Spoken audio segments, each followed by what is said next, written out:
Tá todo mundo vendo a tela aí? Tá, né? Sim, senhor. Então vamos lá. Bem, o que eu preparei aqui, gente, é um tema que é um pouco extenso. Geralmente, quando a gente aborda esses temas, a gente faz num estilo de curso de imersão. Mas aqui vai ser uma conversa que eu vou tentar sintetizar em 1 hora, com algum espacinho para a gente trocar uma ideia. E é sobre falar sobre comunicação em situações críticas, né? E eu chamei aqui de um pouco além do protocolo Spikes, tá? Vou já explicar por quê. Lembrando que situação crítica, né, na medicina a gente pensa logo em óbito ou alguma doença terminal, né? Você vai dizer para o cara que vai amputar um braço, uma perna, alguma coisa assim. Mas uma má notícia depende muito do contexto, tá? Que a pessoa tá, o paciente está envolvido ali no caso. Uma simples torção, sei lá, de um dedo da mão, uma fratura num dedinho da mão, para um pianista, por exemplo, que tem um espetáculo para tocar no Teatro Amazonas, pode ser uma catástrofe, né? Então, uma torção de tornozelo que vai se resolver em 2 semanas para um atleta que vai participar de uma competição, né, nesse final de semana, é uma má notícia também. Então, óbvio que a gente vai focar aqui no cenário mais dramático, né, mas lembrar que má notícia, né, dentro e fora da área médica, depende muito do contexto da pessoa, né? E o que não é exatamente uma má notícia para uma pessoa, às vezes é para outra, né? Cada um tem um senso aí diferente de como que isso aí funciona. Então vamos lá, eu só não estou conseguindo passar aqui, deixa eu ver como é que eu faço. Acho que eu tenho que ir para o aplicativo aqui, né? Lembra aqui. Então, como eu comentei, sobre a questão do Spikes, né? Então, o Spikes é um protocolo que foi desenvolvido, foi lançado, né, em forma de artigo no ano mais ou menos de 2000, né, por esse pessoal aqui de Toronto, o pessoal que trabalha com oncologia. E a gente tem usado ele, né, quem está rodando comigo aí no internato e quem vai rodar ainda provavelmente vai fazer esse trabalho. É um trabalhinho que a gente faz no estilo de EAD, e onde a gente pede para a pessoa ler o protocolo Spikes e assistir um vídeo e tenta mais ou menos extrair dali alguma coisa. É bem legal. A gente, quando pede para vocês fazerem os protocolos, os portfólios, né, os trabalhos de relatórios e tal, geralmente alguém diz, porra, tive a oportunidade de aplicar o Spikes, foi bacana, foi legal ver que funciona e tal. Então eu vou passar o olho rapidamente no Spikes, mas não vou me focar tanto nele hoje. Tá? Rapaz, eu estou me enrolando. Tá aqui. Protocolo Spikes, então tá aqui. É um anagrama, né, que a gente usa aqui, né? Um anagrama não, um jogo de letras aqui, né? Então o S é de setting up, que seria um preparo, né, uma configuração, um planejamento da má notícia. Então você vai preparar o ambiente, vai se informar sobre o caso não esteja acompanhando, para poder dar todas as informações para o paciente, né, separar um momento do dia para fazer aquilo. Então exige um preparo para isso aí. Percepção, você vai tentar avaliar a percepção do paciente com relação ao seu próprio problema ou do familiar, se não for o paciente, quanto que ele sabe do que está acontecendo, qual é o nível social desse paciente, para que você possa adequar a sua linguagem, né, a ele ou ao familiar. O I aqui é o de invitation, que seria o convite. Lembrar que nem todo paciente está pronto para receber uma má notícia, nem todo familiar está pronto para receber uma má notícia. Às vezes ela é inevitável, por exemplo, um óbito. Eu não tenho como convidar um parente para. Você quer saber da notícia do óbito do seu familiar? Não tem. Mas em caso de doenças terminais, às vezes você pergunta para o paciente se ele está pronto para ter uma conversa mais séria sobre a doença dele. Muitas das vezes ele diz, não, eu quero um tempo antes, quero conversar com a família, preciso resolver algo. Então, no caso de você dar a notícia para o próprio paciente, às vezes é bom pensar que você tem que ter a anuência dele para abordar essa conversa. A questão do conhecimento, né, a gente já falou aqui, de você realmente fornecer informação para o paciente, dar a informação da má notícia e estar preparado para todo tipo de questionamento técnico que isso possa ter. Né? Se for um óbito, provavelmente o familiar vai querer saber como que aconteceu, em que circunstâncias que foram, né? Tem familiar que se prende muito nisso, tem familiar que já não se prende tanto, então, mas você tem que ir preparado para tudo. Mas o fato é você dar a informação de forma clara, né, e sem muito rodeio. E aí, o E seria de você avaliar as emoções do paciente, essa talvez seja a parte mais difícil, é a que a gente menos tem treinamento, de você tentar identificar as emoções desse paciente, sinalizar elas e devolver para eles dizendo assim, não, eu, né, de alguma forma entendo que você está triste, que você está com raiva, que você está angustiado com essa situação, eu valido isso, né, eu valido isso, entendo que isso é um sentimento real, né, você tem todo o direito de ter esse sentimento, e aí você sinaliza, isso aqui é um critério de empatia, né, você captar o sentimento do outro e reagir conforme. E aí, por final, né, você nunca deixa o paciente ou a família sem uma estratégia, sem um plano de ação. Né? Tipo assim, o que vamos fazer a partir desse ponto em diante? Né? Então, você sempre dá uma luz no fim do túnel aí.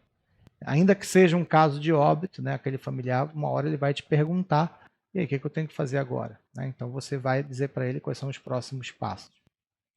Então, esse é o protocolo Spikes de maneira bem resumida, né? E eu acho que ele é fruto também de uma época, né, anos 2000, aí, final da década de 90. Eu tenho as duas especialidades que eu trabalho, né, que é cardiologia e medicina intensiva, elas são especialidades altamente algoritmizadas, vamos dizer assim, né? Então, nas décadas aí antes da virada do milênio, também na primeira década depois de 2000, foram especialidades que a gente tem algoritmo demais para tudo, né? Na cardiologia, então, para todo tipo de parada, para todo tipo de arritmia, para síndrome coronariana, para IC, para choque, né? E na terapia intensiva também. Então, acho que esse aqui veio que, pô, estamos na época do algoritmo, os caras falaram, vamos fazer um algoritmo que sirva para comunicar mais notícias, né? Fazer uma comunicação crítica. Mas o fato é que não funciona da mesma forma, né? Uma coisa é você estruturar um conhecimento técnico, a outra coisa é você estruturar um conhecimento que é do nível das emoções, né? Vamos dizer assim. Então, é claro que isso aqui ajuda muito, né? Ele não é travado, ele não é fechado, isso aqui é só para você ter o conceito na sua cabeça e essas etapas elas se misturam, né? Mas é um protocolo que vem, né, com essa... Já vem com o anagramazinho, já vem com o algoritmo embutido nele. A gente vai tentar conversar um pouquinho fora disso para vocês entenderem um pouquinho mais, tá? Não estou dizendo que não funciona não, tá, gente? Eu acredito no Spikes e passo isso para os alunos, para os internos, e a gente vê que já dá uma melhorada assim absurda, né, na maneira como o pessoal vem comunicando aí as mais notícias. Vamos lá. Então, acho que a primeira coisa que é importante aqui para a gente falar é sobre a questão da mudança de mindset, né? Mudança sua mental. Né? A gente tem uma questão, não sei vocês que são mais novos, mas eu e a professora Adriana, a gente foi criados naquela cultura, né, durante a faculdade, do salvar vidas e curar. Né? Então, saiu até errado aqui o vidas, né? A gente ouviu aquilo ali desde o tempo lá do básico, lá da medicina, né, do ciclo básico, depois, né, do ciclo hospitalar, no internato. Não, você tem que curar, você tem que salvar vidas, você tem que curar, salvar vidas e tal. E na verdade, né, a gente sabe que a gente trabalha contra algo que é inevitável. Né? Quando a gente fala curar vidas, na verdade, a gente está adiando algo que mais na frente vai acontecer de uma forma ou de outra. Então, essa cultura de salvar vidas, ela meio que aprisiona a gente, porque chega momentos, né, que o que eu faço quando essas duas opções, curar ou salvar, não são mais possíveis, né? Não são mais não é mais uma opção. Então, como que eu resolvo isso aí na minha cabeça? Então, essa mudança aí que é importante, né? A gente fomos profissionais doutrinados, né, na cura, né? E quando isso não é possível, o que a gente faz? Então, isso acaba criando alguns preconceitos na nossa cabeça. Quando eu falo preconceito mesmo, é algo que a gente tem, né, como pré-estabelecido. Né? Então, é muito comum da gente ouvir dos profissionais da área de saúde um medo, né, de aumentar a dor dos familiares, ou seja, eu vou lá dar uma má notícia, eu vou causar mais sofrimento naquela pessoa. E, de fato, vai, né, mas você tem que fazer, né, a pessoa tem que receber aquilo ali. Existe muita falta de formação, né, e habilidade para manejar o contato com os familiares ou comunicar uma notícia ruim. Isso é algo que nunca foi, que não é nenhum preconceito, é uma constatação, né? Algo que nunca foi muito bem implementado nas escolas de medicina, só agora nos últimos anos que a gente está vendo isso aí, né? Os professores começam a abordar isso em suas disciplinas e já tem tido alguma mudança. E existe um sentimento de inutilidade, né, perante essa situação, ou seja, já que eu não consigo curar nem salvar, eu me sinto inútil com relação àquele caso. Então, muitas das vezes, é melhor eu, enquanto profissional, sair fora dessa situação, porque eu não tenho mais nada para oferecer para aquela pessoa, uma vez que eu não consigo curá-la ou salvá-la, né? Mas a ferida fica ali, né? O que eu poderia fazer de diferente? E na verdade, né, essa aqui é a mudança de pensamento, é que tem muito o que se fazer nesses casos. Uma boa comunicação de más notícias é uma intervenção no processo de luto, que a maioria dos envolvidos, dos que recebem a notícia de uma forma adequada, considera que foi de ajuda para enfrentar a dor da perda. E trata-se de uma atenção humanizada que as pessoas sempre vão recordar. Então, de fato, quando você se prepara e faz isso de uma maneira adequada, você evita, inclusive, lutos daquele tipo luto patológico. Né? No caso de óbito de parente, por exemplo, aquela mãe que nunca desarruma o quarto do filho, que mantém o prato na mesa para ele comer. Isso é um exemplo, por exemplo, de um luto patológico, que se a pessoa não passar pelo processo do luto inicial de uma forma adequada, e a comunicação tem a ver com isso também, ela pode desenvolver esse tipo de luto aí. E principalmente isso aqui, né? Eu acho que isso aqui é muito importante para todos vocês que estão começando agora. Comunicação de más notícias é ato médico. Tá? Não, é como entubar um paciente, pegar um acesso central, é como fazer uma consulta, tá? É como examinar alguém, fazer uma anamnese. É um ato médico. Não é algo que você vai delegar para terceiros, né? Ou para o outro colega que está no plantão. Mas se você está responsável por aquilo ali é um ato médico. Você precisa se preparar para aquilo, né? Existe habilidades para serem aprendidas aí, né? E você pode com certeza melhorar isso aí. Então entenda que isso aqui não é aquela parte chata, né, do plantão, acabou, vou ter que dar essa notícia aqui para a pessoa porque o paciente morreu no meu plantão. Não, isso é sua obrigação. Você precisa fazer isso e tem que fazer de preferência bem feito. A gente evitaria muito problema se essas coisas fossem feitas de forma assim, boa, né, de uma forma adequada. Então a gente tem aí um paradigma, né, da qualidade da medicina. Hoje em dia a gente tem uma evolução tecnológica fantástica, cada vez mais aparelhos, recursos cirúrgicos, né, recursos diagnósticos, recursos terapêuticos, drogas avançadas, quimioterapia, né, cirurgia com robótica, com microscópio, enfim, uma série de coisas. Hoje, com certeza, a medicina é muito mais avançada e consegue muito mais resultado clínico, né, do que há 50 anos atrás. Mas, por outro lado, os pacientes estão cada vez mais insatisfeitos. Isso acontece, né, justamente porque a gente, apesar de ter tido esse avanço tecnológico, a gente não se preocupou em melhorar a nossa comunicação, tá, com esses pacientes. Então, eu acho que essa conversa vem bem nesse sentido aí, que a gente precisa melhorar a nossa comunicação para que a gente, né, tenha esse feedback melhor das pessoas. Então, no caso de uma comunicação em situação de crise, quando eu mudo o meu mindset, eu vou assim, eu tenho que comunicar dar um boletim para esse paciente, o boletim não é bom, ou eu vou comunicar um óbito, alguma coisa assim.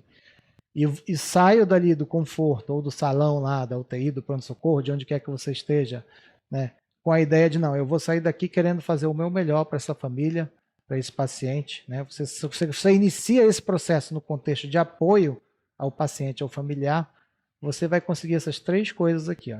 Você vai diminuir o incômodo seu, você vai se sentir melhor com relação a isso, a sua relação médico-paciente se torna segura e tranquila, e a comunicação ela vai fluir de uma forma bem tranquila mesmo, sem nenhum tipo de problema.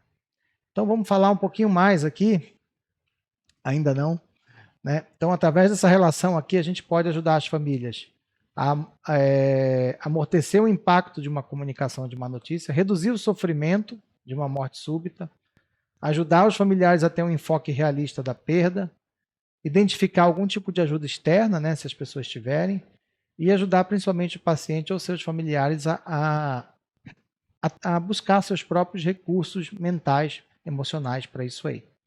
Né? Aquela coisa de eu não vou carregar a dor da pessoa, mas eu posso ajudá-la a lidar com aquilo. Tá? Então, parte 1, vamos falar um pouquinho sobre a comunicação. Tá? De forma bem resumida, comunicação é a troca de mensagem, né, entre pessoas que estão em interação constante, é um processo cotidiano, todo dia a gente está se comunicando. E isso aqui é um slide muito legal, então, uma frase muito legal. A comunicação é, por muitas vezes, o único parâmetro que a população utiliza para saber como está sendo tratado. Tá? Isso vocês podem ver aí até em campanha política e tal. Né?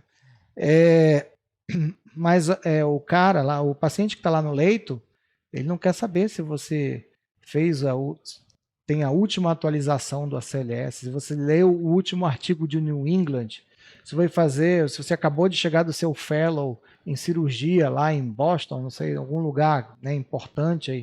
O paciente não sabe nada disso. Se você chegar lá de manhã cedo, não der bom dia para ele, não tratar ele com cordialidade, para ele você é um péssimo profissional.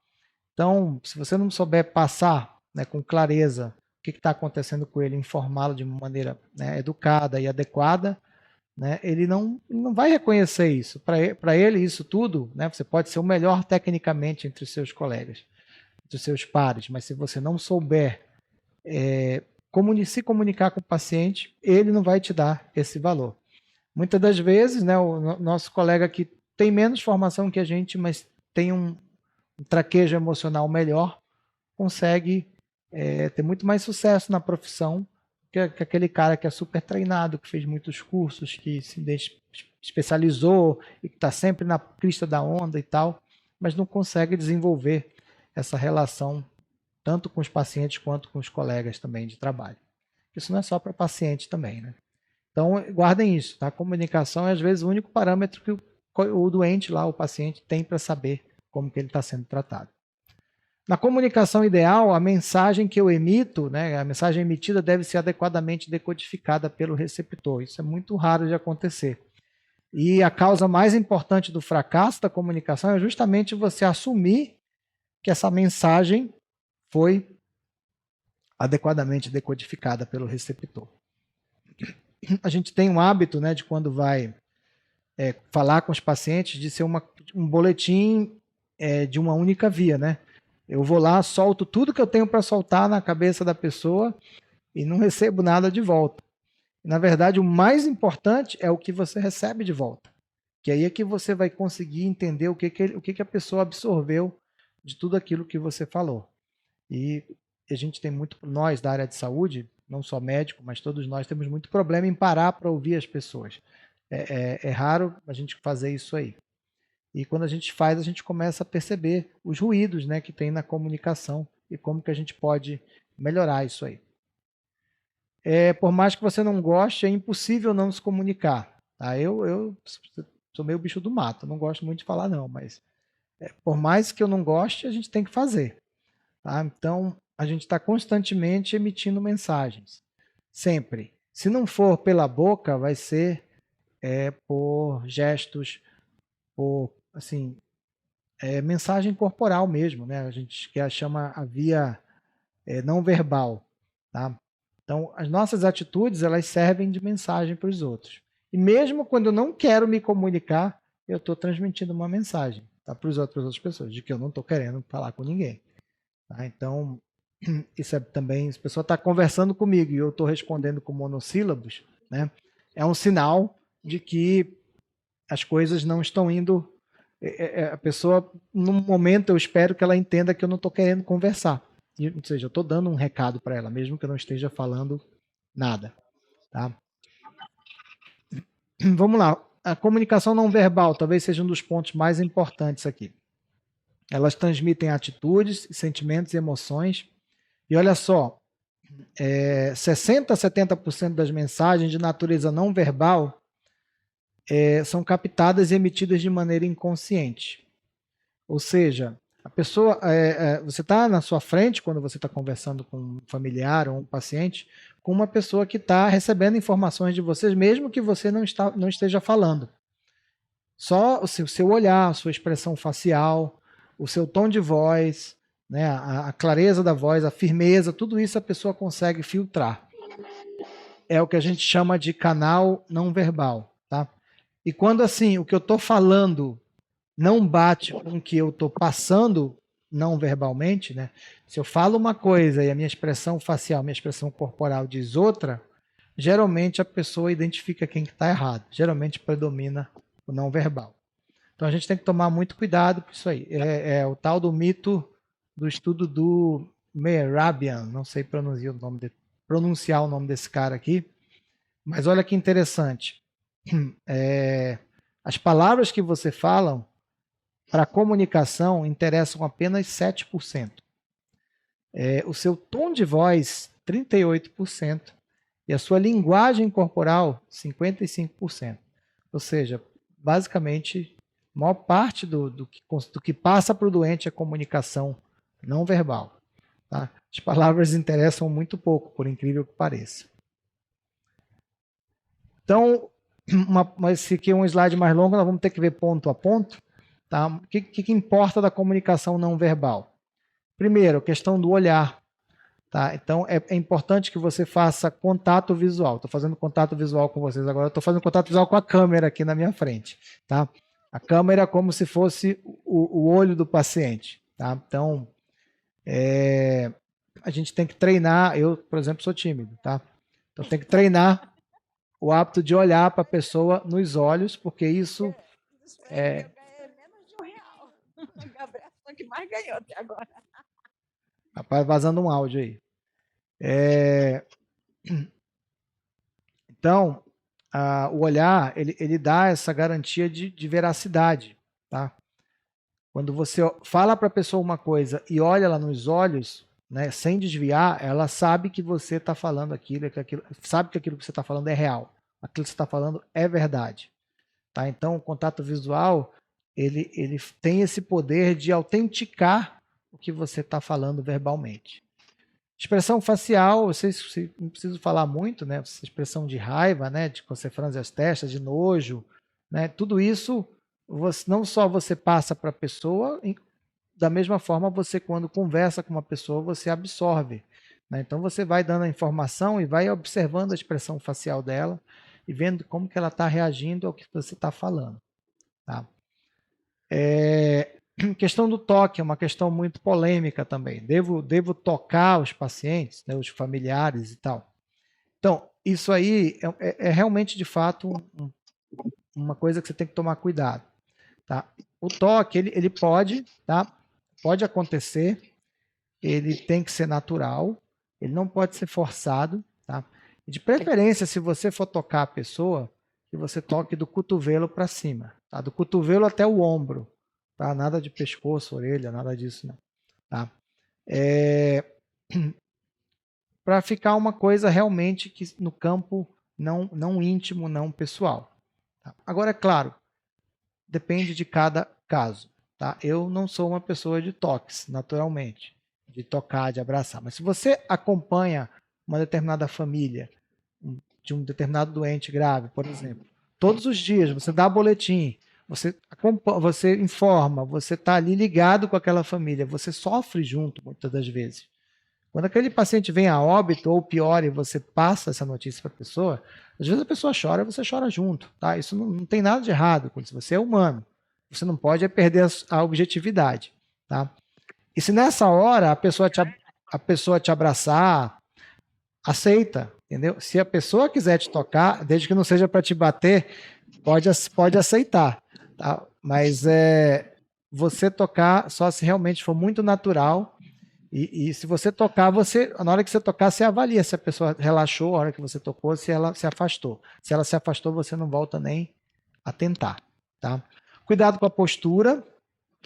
A postura que você tem que ter é uma postura de acolhimento, tá? Como é que seria uma postura de acolhimento? Né? Nada de ficar de peito aberto, de braço cruzado, né? Batendo o pé ali, como se estivesse impaciente, tá? Então, a gente sempre brinca na chamada da posição de vírgula, né? Você põe a mão, aqui eu estou sentado aqui, é difícil de fazer, mas cruza as mãos ali na altura da pelve, né? Inclina o corpo um pouco para frente, relaxa os ombros, né? Como se não tivesse tranquilo ali. Ouve a pessoa falar, né? Tenta, assim, quando ela estiver falando, você vai afirmando com a cabeça, né? Vai ouvindo, não pode ser aqueles bonecos que ficam no táxi, ali na ponta do táxi, fazendo automaticamente, né? Você nem está nem ouvindo, mas está afirmando com a cabeça só para fingir. Não, você está realmente prestando atenção, naturalmente você vai afirmar com a cabeça. Tá? Então, a comunicação tem que ser no sentido de eliminar barreiras. Então, quando você for conversar, evitar conversar, colocar assim, uma mesa na frente de você e a pessoa, não, puxa a cadeira, senta do lado. Procura sentar, porque sentar dá uma conotação de que você está disposto a gastar um tempo da sua vida com aquela pessoa, que você considera aquela pessoa especial, que você vai sentar ali do lado dela e você vai ficar ali o tempo que for necessário para dar o boletim, para passar uma notícia e tirar todas as dúvidas. Uma das coisas que a gente tem muita dificuldade é de ficar em silêncio, né, e principalmente de ouvir. Né, e ouvir fazendo escuta ativa, que é algo que a gente vai já comentar mais na frente. Ficar em silêncio e escutar, né? E aí tem a questão do tom de voz, que como vocês viram lá no estudo de Mehrabian, lá, é uma das coisas mais importantes que a gente tem. Tentar manter um tom de voz constante, suave, nada de falar alto, né? Mantendo o ritmo. Se você estiver fazendo um resumo da situação clínica, você estiver fazendo, que às vezes a gente faz, isso é uma técnica, vamos falar depois também, você contar um resuminho da história, né? Você vai pausando, dando ênfase nos momentos mais críticos. Olha, o doente entrou aqui com uma pneumonia, ele já era sequelado de AVC, e aí ele agravou, né? A gente iniciou uma noradrenalina, que é aquele remedinho que eu lhe expliquei que é usado para aumentar a pressão. Ele melhorou durante alguns dias, mas depois a pressão voltou a cair, a gente trocou de antibiótico, não funcionou. Aí o rim dele começou a ter problema, começou a não urinar mais, a gente começou a hemodiálise, né? E aí a gente viu que outros órgãos, como o coração, o cérebro, né, o pulmão já não estavam funcionando direito. Ele foi realmente cada vez agravando mais, ou seja, eu vou dando um ritmo para a conversa, colocando umas pausas bem colocadas até dar, né, a notícia final, vamos dizer assim, né? Então, tem toda essa questão da comunicação não verbal aqui que você pode usar. Isso aqui merecia né, uns treinamentos, umas dinâmicas de grupo, mas vamos passar adiante aqui. Então, parte 2, a questão do luto. Né? Luto é uma coisa que luto tem só uma palavra em português. Em inglês, ela tem três sinônimos que são ligeiramente diferentes. Eu não vou entrar no mérito daqui, mas é legal discutir isso aí também. E em português significa isso aqui, a resposta a uma perda ou mesmo a uma separação. A origem do latim vem de dolus, que é de dor, que significa dor, que é uma resposta natural à perda da relação com algo ou alguém e que gera sensações emocionais e até mesmo físicas de dor. Tá? Então, ao receber a notícia que você vai passar para a pessoa, ela pode ter tanto reações emocionais, né, quanto reações físicas. Tá? É bem comum a pessoa, sei lá, pular, se jogar no chão, sair correndo. Eu já vi de tudo nessa vida aí. Tá? E realmente, e você não pode achar aquilo ali estranho, nem esquisito, aquilo ali é a resposta da pessoa. Cada pessoa tem um tipo de luto diferente, que a gente tem que respeitar, né, e aceitar como sendo sofrimento daquela pessoa. Né? Então, eu não vou entrar muito aqui na teoria do luto, tem vários teóricos dessa parte aí, né? Tem esse William Worden, tem a Kubler-Ross, né, que é aquela que faz aquela parte negação, aceitação, questionamento e tal. Mas, simplificando, né, é uma experiência existencial ativa. Existe uma luta por assimilar essa perda, posteriormente uma adaptação à vida que foi transformada pela perda. É preciso trabalhar e fazer um esforço para elaborar de maneira ação e sentimentos dolorosos ligados à perda. Todos nós, acredito que já tivemos alguma perda, né? E conseguimos nos ligar com isso aí. O que é importante aqui é a gente evitar algumas frases que são clichês quando a gente vai comunicar, por exemplo, um óbito ou uma notícia ruim. Aqui no caso está mais para óbito, né? Mas são frases que não consolam, tá? E na verdade pode ser até pior. Assim, não, tranquilo. Tá tranquilo. Tá? A pessoa acabou de perder a mãe, acabou de perder o pai, acabou de perder o filho, tá? Acabou de receber a notícia que tá com câncer, tá? Não tá tranquilo para a pessoa. Foi melhor assim, poderia ter sido pior. Horrível essa, né? Não faça isso, não fale isso. Tudo que você diz assim, não chore, não grite, não corra. Eu acabei de falar, esse tipo de reação é a reação física ao luto. Tá? A pessoa tem que fazer isso. Ela precisa fazer isso naquele momento. É a forma dela reagir e você tem que respeitar. Claro que desde que não coloque você em risco. Tá? Então, é para deixar chorar, é para deixar gritar, é para deixar espernear. Assim, deixa a pessoa fazer o que ela tem que fazer. Tá? Você tem que ser forte. Não, a pessoa não tem que ser forte. Nessa hora ela tem que, né? Tá sentindo dor, né? Tá sentindo a perda. Você pedir para ela ser forte nesse momento, né? Meio que não faz sentido nenhum. Era seu destino, né? É o destino de todos nós, né? Mas ninguém quer. Tá? Então, o tempo cura tudo. Então, são frases que são muito clichês e que sinceramente, não vale a pena usar, não. Tá? O que pode ajudar? Tá? Deixar a pessoa se expressar, expressar a dor, chorar, tá com raiva, deixa ela ficar com raiva. Lembra que a raiva da pessoa, tá?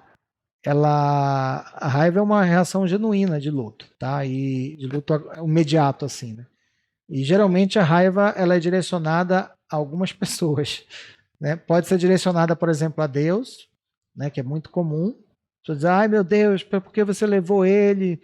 Podia ter me levado, não sei o quê. Às vezes é direcionada à própria pessoa que faleceu, por exemplo, no caso de um óbito, né? Eu falei para ele não fazer isso, eu disse para ele se cuidar, e a pessoa fica com raiva da pessoa. E às vezes a raiva ela é direcionada à equipe de saúde. Tá? Vocês não fizeram tudo o que tinha que fazer, vocês deixaram ele morrer, vocês não fizeram nada, eu não confio nesse lugar, eu não confio nessas pessoas, eu vou processar todo mundo. Tá? Gente, já cansei de ouvir isso. Tá? Não é daí que vem os processos. De todas as pessoas que falaram, né, eu vou fazer isso, eu estou com raiva. É o momento, depois a pessoa ela pondera, né, entende que aquilo ali foi a resposta dela, e você tem que entender isso aí também. Simplesmente deixar passar, né, que aquilo ali vai melhorar naturalmente. Dá tempo, né, para a pessoa expressar isso aí. Contato, mais uma vez, que eu comentei, é muito pessoal e naquelas condições que já explicamos. Algumas das pessoas gostam de falar sobre a pessoa, tá? Contar histórias antigas, né? Contar algum fato que marcou a existência delas juntos, tá? Um período da vida que foi importante. E aí, mano, você tem que fazer escutar, tá? Escutar, ouvir, entendeu? Como se fosse o melhor amigo da pessoa, né? Ouvir ali, de vez em quando comentar algo, até para sinalizar que você está, né, ouvindo, né? Realmente aprendendo algo sobre a vida da pessoa e tal, né? Porque isso, se a pessoa sente o desejo de falar da pessoa que faleceu, é porque ela está, é a forma que ela tem de reagir àquilo ali. E se você escutar, você já vai estar fazendo muito. Tá? Eu sei, né? Você vai dizer assim, pô, o plantão está acabando, passou do meu horário. Comunicação de má notícia requer tempo. Tempo. Tá? Não existe, por exemplo, comunicação de óbito com menos de 1 hora. o processo todo leva 1 hora, ou mais, tá? Ou mais, dependendo de cada caso. Então, você vai receber o familiar, você vai explicar a situação, você vai dar notícia, você vai esperar a pessoa reagir. Tá? Ela vai ter um luto inicial ali que é muito conturbado, você vai esperar para ver como é que ela vai reagir. Você vai, se ela chorar, você vai esperar, se ela estiver com raiva, você vai, né, sinalizar, eu estou vendo que você está com raiva, realmente deve ser muito triste, né, perder a pessoa, deve ser muito, né, revolta bastante, perder alguém querido e tal, você vai tentar lidar com aquilo ali, sempre sem sempre sem revidar, tá, gente? Se for raiva, não revidem, lembra que aquilo ali é uma coisa de momento. Se ela for falar da pessoa, você vai ouvir, tá? E vai ter uma hora que a pessoa vai te dizer, tá, e agora, o que eu faço? No caso do óbito, estou dando aqui para vocês. Aí você vai dizer, não, agora a gente vai tomar as providências necessárias, eu vou pedir um documento seu, vou preencher a DO, né, a declaração de óbito. Você vai perguntar para a pessoa se ela quer ver o corpo, né? Se ela disser que quer, você vai acompanhar, ela lá vai apresentar o corpo, vai ficar do lado, pelo menos durante algum tempo. Se você notar que ela quer ficar sozinha com o corpo, você deixa, pede para alguém ficar perto, né, meio que ali, para caso alguma coisa poder acudir a pessoa ali, caso a pessoa desmaie, alguma coisa desse tipo. Às vezes acontece isso aí. Então, depois você vai, né, ver a questão da documentação, oferecer o serviço social, perguntar se a pessoa tem funerária. Então, tudo isso aí é um atendimento de óbito, né? Colocando assim como talvez a má notícia que dê mais trabalho aí para fazer. Tá? Então, é uma comunicação de óbito e tudo isso aí leva um tempo. É um atendimento, tá? É um procedimento, você tem que ter ele na cabeça que vai tomar tempo, não adianta, você vai ter que reservar um tempo, né, do seu plantão, da sua vida para ir lá e fazer tudo isso. Tá? A gente vai já comentar mais sobre isso, né? Então, quando você faz tudo isso, a pessoa se sente escutada, se sente compreendido, né? E você está dando o melhor do seu tratamento para ela, tá? Eu gosto dessa imagem, ela representa mais ou menos o luto inicial ali da pessoa. O luto é um processo longo, né? Mas esse luto inicial. Então, a cachoeira aqui, né? A pessoa vinha bem ali no rio da vida, de repente ela cai na cachoeira ali do luto, né? Ela recebe uma má notícia aqui, e aí ela entra nesse redemoinho, que é o momento em que ela está atordoada ali, que ela acabou de receber o impacto, e nesse momento que a pessoa está nesse redemoinho, é aí que precisa muita sutileza ali, né? Muito percepção sua. Não adianta você pedir documento, não adianta você querer contar o que aconteceu com o paciente. Você tem que esperar ela sair desse momento de atordoamento, que pode demorar de segundos até minutos, tá? Teve caso de eu ficar 20 minutos sentado na frente de uma pessoa travada, que não falava nada, né? E eu confesso que eu já estava meio ali até um pouco desesperado e tal. E a pessoa, depois de uns 25 minutos, ela, tá, doutor, e agora? O que eu faço? Então, essa é a deixa, né? Tá, doutor, o que eu faço agora? Então, quando você ouviu isso, é porque a pessoa está preparada para dar o próximo passo. Tá? E eles sempre falam algo desse tipo assim, e agora? O que eu vou fazer? Não sei o que fazer. Então, ela está pedindo orientação, já entendeu que a pessoa realmente faleceu, está pedindo orientação para o próximo passo. Tá? É só nessa hora que você pode avançar. Tá? Com a parte final ali, né? Então, chegando aqui na última parte, a gente vai falar sobre relação de ajuda. A relação de ajuda é aquela que se produz entre duas pessoas, né, em que uma das partes tenta fazer na outra recursos e capacidades que existem nela mesma, com o fim de que ela enfrente aqueles problemas de uma forma mais adequada e resolutiva possível. Então, os pilares da relação de ajuda são o respeito, muito difícil hoje em dia, né? E o respeito ele tem 3 coisinhas aqui, ó. Ausência de juízo moral, tá? Eu não devo, em hipótese nenhuma, julgar aquele familiar ou aquela pessoa que está na minha frente. Tá? Quantas vezes eu já não tive dentro da UTI onde eu trabalho um criminoso, uma pessoa que estuprou alguém, né, que cometeu um crime grave, foi baleado pela polícia, né, e está a escolta policial lá na frente. Tá? Esse cara, eu vou ter que tratar ele e a família dele da mesma forma que eu trato aqueles que eu suponho que são boas pessoas. Né? nós, profissionais da área de saúde, a gente não pode fazer cometer juízo moral, né? Assim, né? Julgar moralmente as pessoas. A gente não sabe o que se passa na vida das pessoas e o que tem por trás da história de cada um.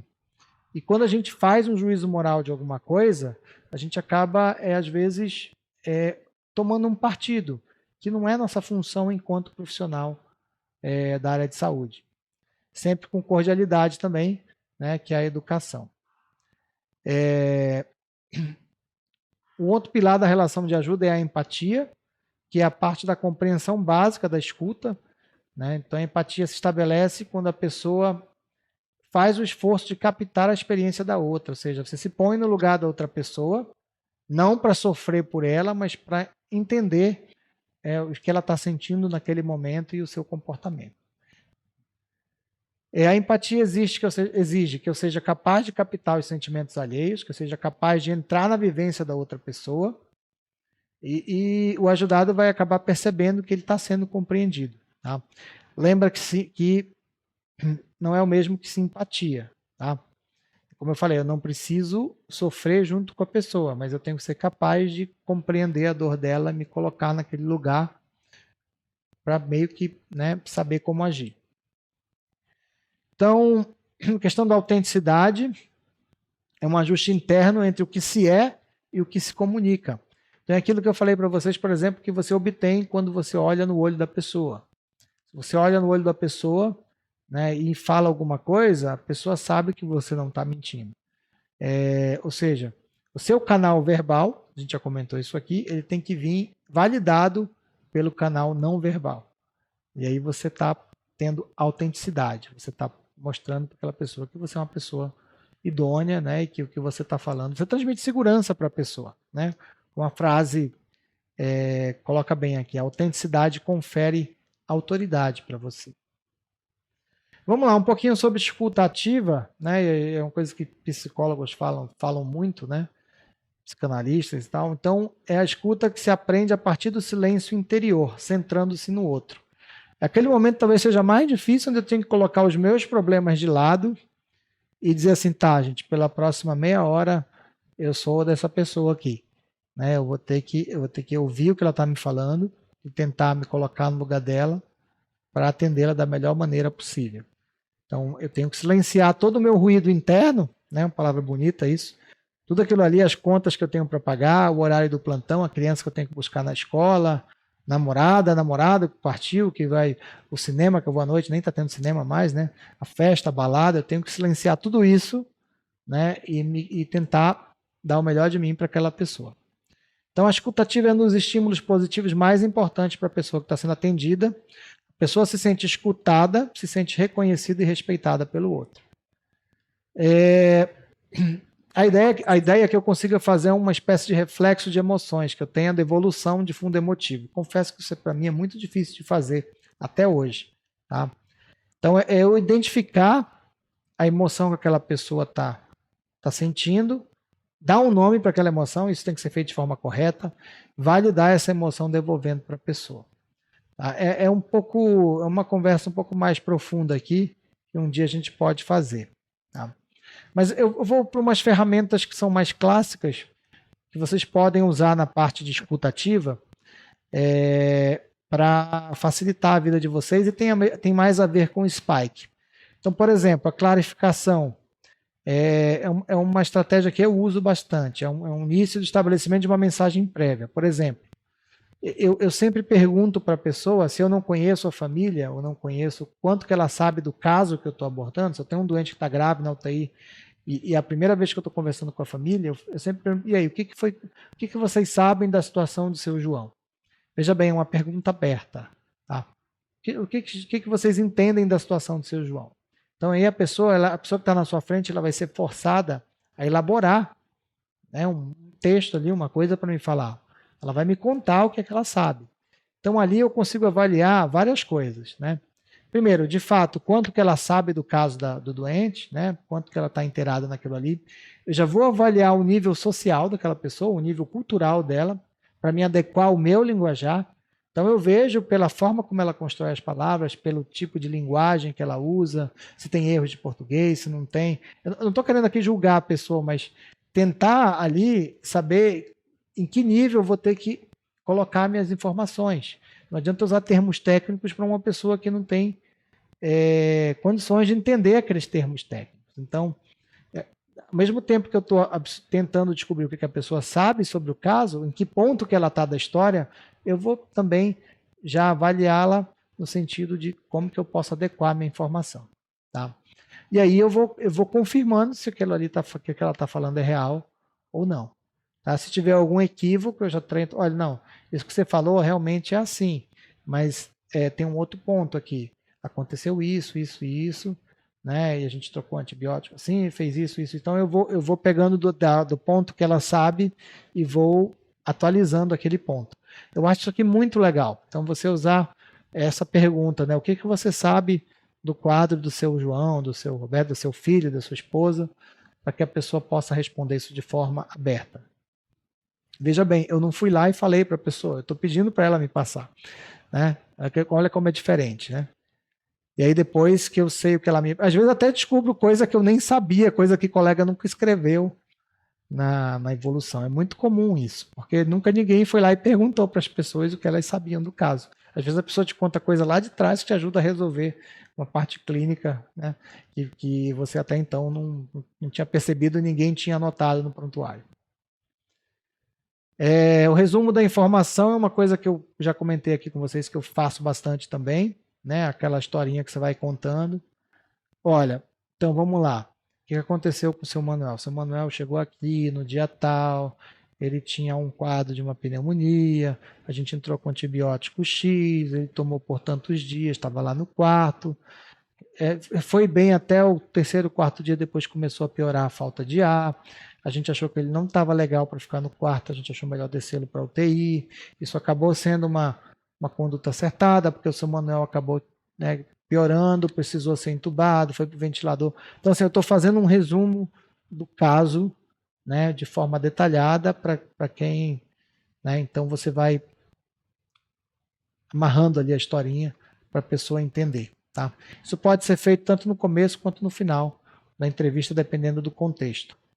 Ixi, rapaz, aqui ficou tudo errado. Mas a questão das perguntas é fácil. Tá? As perguntas que você for fazer para a pessoa, eu já tinha comentado isso aqui, elas são úteis para conhecer a opinião e sentimento daquela pessoa. Então, as perguntas preferencialmente têm que ser abertas, para que você dê chance para a pessoa falar. Tá? Então, quando você faz uma pergunta aberta, você permite liberdade de réplica, né? Incentiva a pessoa a responder. Então, geralmente essas perguntas começam com esses advérbios aí, né? O que aconteceu com ele? Quando que foi isso? Né? Onde que aconteceu? Como aconteceu? Né? Então, perguntas abertas funcionam melhor na conversa com as pessoas. Perguntas fechadas, elas limitam a resposta, tá? Então, se você faz uma pergunta, mas você não sabia que isso aqui iria acontecer assim? Né? Vejam só, não só eu já limitei, ela vai dizer sim ou não, como provavelmente ela vai dizer que sim, porque ela vai ficar, já é uma pergunta intimidadora, né? Eu já estou colocando ali no meu tom de voz, na minha impostação, de que o não é uma coisa que eu já estou recriminando, já estou fazendo juízo moral da resposta não. Então a pessoa, por se sentir constrangida, ela provavelmente vai responder que sim. Ou seja, eu não estou obtendo nada da pessoa, eu não estou conseguindo nenhum tipo de informação da pessoa, estou forçando ela a dizer algo que eu quero ouvir. Tá? Isso não é comunicação, né? Isso é manipulação. E a gente, né, geralmente, até pela situação, né, você está com o parente da pessoa ali na UTI, né? Você é o médico, então meio que natural que as pessoas se sintam constrangidas perto de você, de não ter tanto conhecimento e tal, uma coisa desse tipo. Né? Então tem que tomar cuidado para você não usar esse tipo de pergunta, e eu vejo muito colega, infelizmente, fazendo isso. Tá? Então você deve evitar as perguntas fechadas, deve-se fugir dessas perguntas inquisitivas, né? Porque você vai colocar o interlocutor na defensiva. Então vamos lá, eu falei que era a última parte, né? A última parte é essa aqui, que é o Spikes propriamente dito, tá? Como que eu preparo a entrevista, Então, vou recolher toda a informação possível, médica, cultural, social, ambiente, assistencial. Lembrando que tem várias situações aí, né? É muito fácil quando você acompanha o doente dias a fio e você está todo dia a mesma pessoa dando informação. Tá? E quando aquele paciente vem a óbito e a família já meio que já até espera, né? Você não precisa nem dar notícia às vezes, né? Você simplesmente chama a pessoa fora do horário de visita e quando a pessoa te vê, só pela sua expressão do rosto, ela já sabe. Né? E às vezes a única coisa que a pessoa te faz é te dar um abraço e que horas foi, doutor? Não, foi agora e tal, assim, você, né, responde o que tem para responder. Cara, muitas das vezes, né, algumas das vezes, é o melhor, considero até o melhor tipo de notícia, aquela que eu não preciso dar, né? Você só do vínculo que você tem prévio com a pessoa, você olhou para ela, você já sabe, né? Você chamou para conversar fora do horário, a pessoa já sabe, né? E olha para você, vê a sua expressão que tem que ser genuína, né? Ela já sabe que o paciente faleceu, por exemplo, um exemplo, tá? Mas pode acontecer também de você, cara, já aconteceu muito comigo isso também. Eu chegar no plantão e o óbito das 6 horas da manhã ficou para me dar o boletim às 7, né? Assim, a recepção, o paciente morreu às 6:30 da manhã, 5 horas da manhã, e a recepção não conseguiu avisar a família, conseguiu depois das 8, e às vezes eu não sei nada do cara, às vezes o cara internou à noite, eu não estava no dia anterior, não conhecia o caso. Não tem jeito, o colega tem outro plantão para ir, ele vai embora. Então, o que eu tenho que fazer? Nesse caso, eu tenho que ser mais formal. Né? Eu tenho que realmente me preparar, ler o prontuário todo, entender o que aconteceu. Se for possível, ligar para o colega ou tirar todas as dúvidas, né, antes de passar para o doente. Chegar com o doente, olha, eu sou o doutor Fremon, trabalho aqui na UTI. Infelizmente, eu não conheci o seu Manuel, mas conversei com o colega que atendeu. Né? Então, ele teve uma piora clínica, assim, assim, assado. A situação dele degringolou durante a noite, né? Acabou que ele teve uma parada cardíaca, o colega tentou reanimar, não deu certo e ele faleceu, né? Então assim, você vai juntando todos os passos. E muitas das vezes você é o cara que caiu de paraquedas ali naquela situação e tem que tentar tirar o melhor, tá? Sempre reservar um tempo, como eu falei para vocês, ter uma previsão de quanto isso vai durar, né? Até porque você tem outras atividades para fazer no seu trabalho. Né? Mas lembrar que, cara, não adianta você ir com 10 minutos que você vai voltar frustrado e você vai acabar fazendo um péssimo atendimento. É muito recomendável que você vá com outra pessoa. Tá? Isso quando a gente faz curso disso aí, geralmente é o pessoal das centrais de transplante de órgão que pegaram essa bandeira da má notícia, né, para evangelizar a galera do pessoal do serviço de saúde. Então, uma das coisas que eles recomendam muito é que você vá com outra pessoa, e isso realmente faz toda a diferença. A outra pessoa, ela não é só testemunha jurídica ali, né? Ela é uma pessoa para te dar suporte emocional, né? Você vai se sentir mais seguro tendo outra pessoa e você vai conseguir acolher melhor. A pessoa não precisa falar nada, tá? Ela só precisa estar do seu lado ali, muitas das vezes só assentindo com a cabeça, tá? Então, ou então, na hora que você pede, pô, traz um copo d'água, traz alguma coisa, vamos fazer isso, a pessoa está ali para te ajudar. Então, é muito bacana quando você vai sozinho, tá? Você, colega médico, está no plantão, chama a enfermeira, não tem problema. Enfermeira, vamos lá comigo. Ou às vezes um técnico, né? Fisioterapia. Se tiver psicólogo, geralmente a psicóloga faz esse papel. Mas não é todo serviço que tem psicólogo. Então acaba você chamando um outro colega da área de saúde, um outro médico, para ir com você. Tá? É uma coisa legal. E uma coisa legal depois de você fazer o debriefing, né? Você sempre se autoanalisar como que você se saiu com aquele boletim. E se você tiver outra pessoa, melhor ainda, porque aquela pessoa consegue enxergar coisas que você não enxergou, tá? Isso de fazer o briefing, um debriefing da comunicação é muito legal. Preparar a si mesmo, né? Como que aquela notícia te afeta, o que está acontecendo, né? Qual a implicação que tem, qual é meu objetivo naquela comunicação. Eu acredito que o objetivo tenha sempre que ser, né, você ir com a intenção de ajudar o outro, né, que vai receber uma notícia ruim.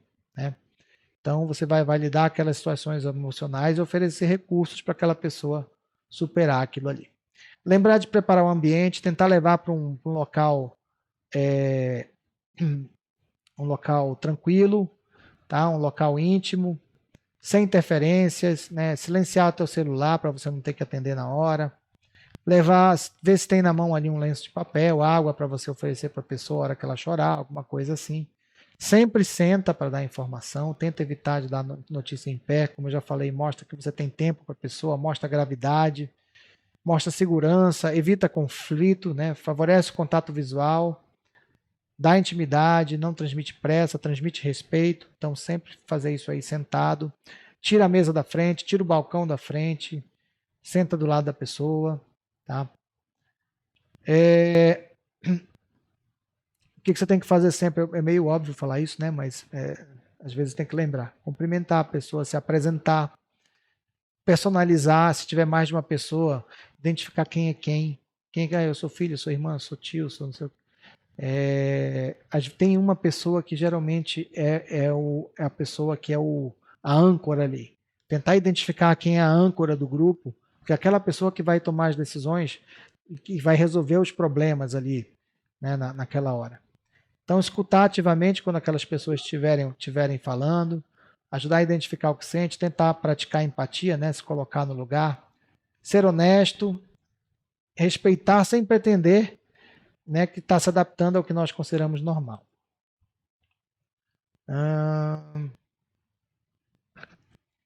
Utilizar o tato mais uma vez com respeito, respeitar o espaço da família, perguntar em caso de dúvida, fazer perguntas abertas, já comentando isso aqui, aceitar que a gente não sabe de tudo, se mostrar disponível para resolver qualquer pendência posterior. O que não ajuda, né, nessa hora, escolher um local inadequado, corredor barulhento, com gente passando, recriminar a pessoa por algo que ela fez ou deixou de fazer, principalmente quando a pessoa se culpa, né? Às vezes a pessoa declara raiva contra ela mesma. Eu não devia, demorei muito para trazer, não sei o que dizer. Você demorou mesmo. Nunca façam isso. Tá? É melhor você não tem como saber se isso provavelmente iria acontecer de uma forma ou de outra. Não adianta a pessoa sentir culpa agora, não vai fazer ela se sentir melhor. Tá? Muito provavelmente vai ser pior. Né? Dizer o que ela deve fazer ou sentir não cabe a você. Né? Interromper a pessoa também não é legal, deixa ela falar. Rotular, né?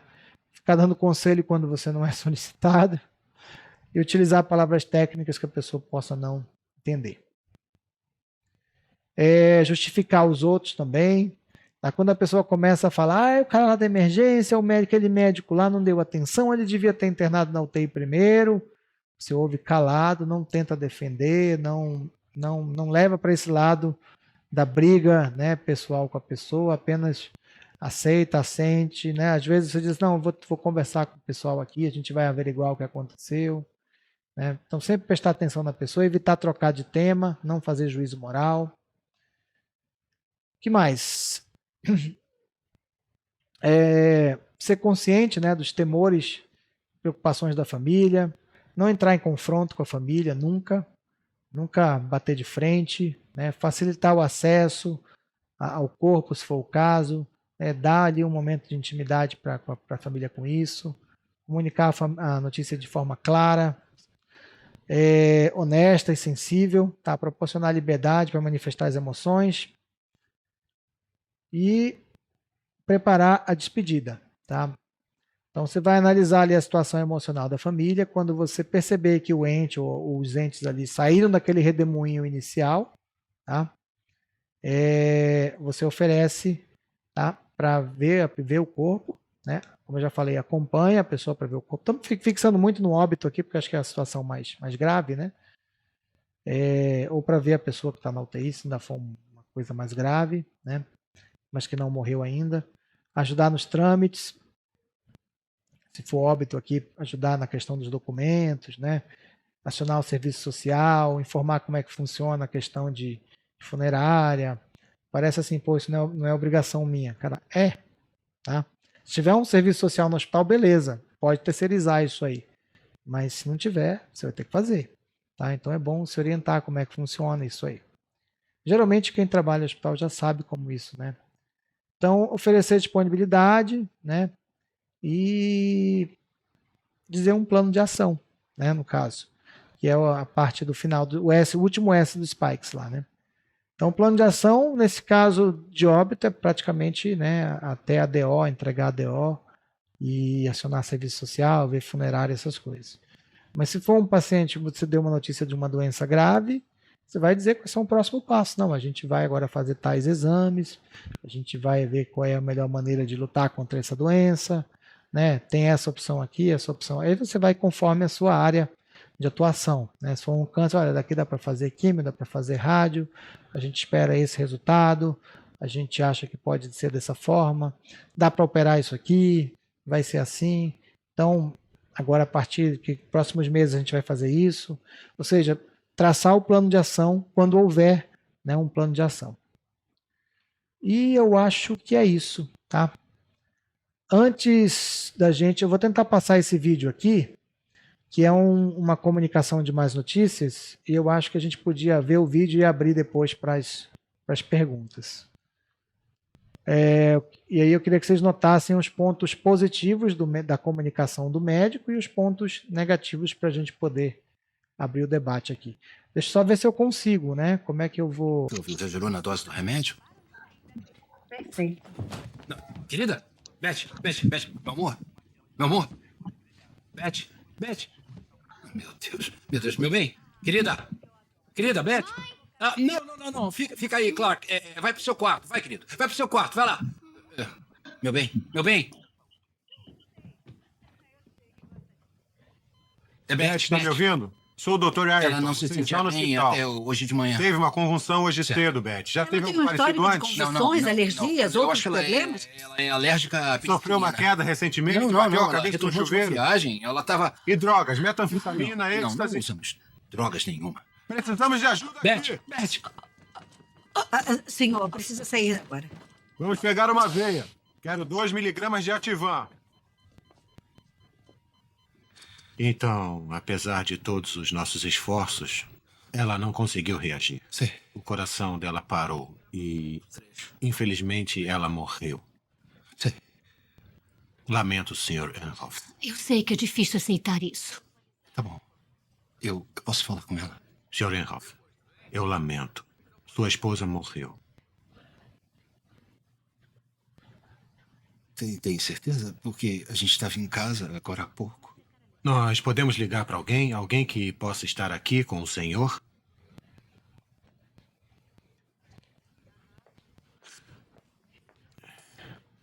Nós jantamos pizza e ela disse que estava muito cansada. O senhor mencionou que ela viajou. Hong Kong? Checamos os últimos boletins. Eles só mencionaram sarampo e H1N1. E não foi o caso. Então, o que foi? Nem sempre sabemos. Alguns adoecem e sobrevivem. Outros pioram e morrem. Teremos que notificar o médico legista e talvez eles peçam uma autópsia. Ou, se o senhor quiser, podemos pedir uma, mas não garanto que irá esclarecer mais do que eu. Meu palpite é ou foi meningite ou encefalite. E com encefalite quase sempre estamos no escuro. Ou, se fosse verão, eu diria picada de mosquito, encefalite do Nilo Ocidental. Herpes pode causar encefalite. Ela não tinha herpes. Você está falando do quê? Calma. O que houve com a minha mulher? O que houve com a minha mulher? Calma. Sr. Enhoff, nós temos pessoas especializadas que podem ajudá-lo neste momento. Tá bem? Pode encontrar algum consolo nisso. Eu sinto muitíssimo.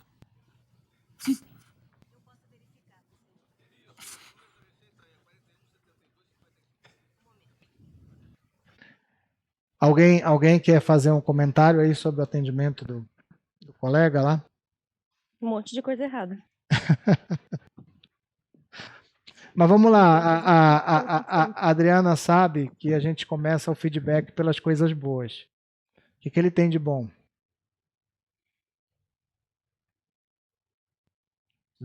Ninguém conseguiu? Ofereceu ajuda especializada. Sim, Se apresentou. se apresentou. Que mais? Ele tinha uma pessoa de apoio ali com ele. Te levou uma pessoa com ele para ajudar. A pessoa saiu, acho que para fazer uma ligação, né? Alguma coisa assim, ligar para alguém. Tirou o paciente da cena quando precisava fazer reanimação. Sim, importante, né? O paciente não, acompanhante, desculpa. Acompanhante, sim. Ele falou um pouco sobre o que aconteceu com o paciente, né? Deu informação um pouquinho demais, né? Passou, eu acho, do ponto, mas Eu acho que faltou ser um pouco específico. Ele só falou assim, nós fizemos tudo o possível. O que foi que eles fizeram? Não deu tempo, né? Que mais? Talvez ter falado, o paciente convulsionou. Eu gostei do tom de voz dele, tom de voz tranquilo, calmo. Ele não se altera, mesmo quando o cara grita com ele, ele mantém a calma, né? Que mais? Acho que é isso, né? Na comunicação de notícias, né? Porque na urgência dava um caos, tava tipo, o que ela usa isso aqui? Mas tudo bem. Eu acho que ali no final da conversa ele já toma uma ação no sentido de falar para o paciente Ele, quando dá a o que ele notícia, poderia fazer, né? do marido. Ele dá a notícia, desculpa. Você está conseguindo ler o chat? Ah, não, assim, eu tô conseguindo, mas não tô prestando atenção. É que eles falam e escrevem no chat ao mesmo tempo. Ah, A tá. pessoa falou se o objetivo era Batizar. traumatizar o homem, conseguiu. Conseguiu, né? E aí colocou o João, né? Que ele deu um plano de ação, né? Talvez cedo demais. Traumatizada também. Da autópsia, né? Isso. O cara ainda estava negando a morte da esposa, ele negou ali uma. Ele já Não sabia nem onde estava, né? Isso, ele falhou em reconhecer a negação ali, né? Ele deveria ter esperado um pouquinho mais de tempo. Que mais? Vamos lá, a parte negativa agora. Eu achei que ele não se mostrou tão disponível, ele deu a notícia e saiu. Ele Eu não achei que ele podia separa. Fala. Ele não separou o ambiente, não sentou. Isso. Não sentou, deu Poderia Em ter pé, né? notícia no corredor, né? Com gente passando. Eu também achei que, apesar de eu ter falado que ele passou um pouquinho demais, eu achei que ele podia ter dado um pouco mais de detalhe, ter falado, olha, a sua esposa chegou funcionando, quando ela chegou ela já estava com o coração parado, nós tentamos reanimar o coração, fizemos não sei quantas tentativas e infelizmente aí ela morreu. Eu falei assim, fizemos Isso, tudo possível. porque ele estaria retificando a morte, né? Que a gente né, E retificando as condutas de Isso. urgência que foram tomadas. Quando eu digo que ele passou do ponto, é que ele ficou insistindo em termos técnicos, nome de doença, que o cara. Assim, não sei o que da Índia, febre mosquito. picada do mosquito, não sei das quantas, febre do Nilo. Podia ter falado, provavelmente talvez uma infecção no cérebro, mas nós não sabemos com certeza, nós podemos fazer um exame depois no corpo. Enfim, não foi um termo legal mesmo, não. Tanto que ele ficou bem desesperado, o marido. Sim. Na realidade, parece que quem dá a notícia não se preparou, né? Aquele primeiro passo, porque ele parece bem nervoso e não parece que foi algo muito sistematizado ou planejado. Ele começa a falar várias coisas e fica nervoso e fala mais coisas ainda. Com certeza. E a postura dele, que vocês acharam? Perguntado, né, do marido se ele sabia de alguma coisa já. Poderia ter usado aquela técnica de perguntar, né, se ele já sabia de alguma informação a respeito. Porque, inclusive, lá no final, quando ele joga uma informação que poderia ser uma herpes, coisa parecida, né? O cara fica irritado. Fica irritado, né? Quer dizer que ele não coletou essa informação. Que mais aí? Alguma outra coisa? Acho que é isso, né, gente? Vocês já dissecaram já o caso clínico. Já deram o veredito aí. Veredito trauma. Trauma. Mas aí, vocês acham que vocês conseguiriam fazer melhor?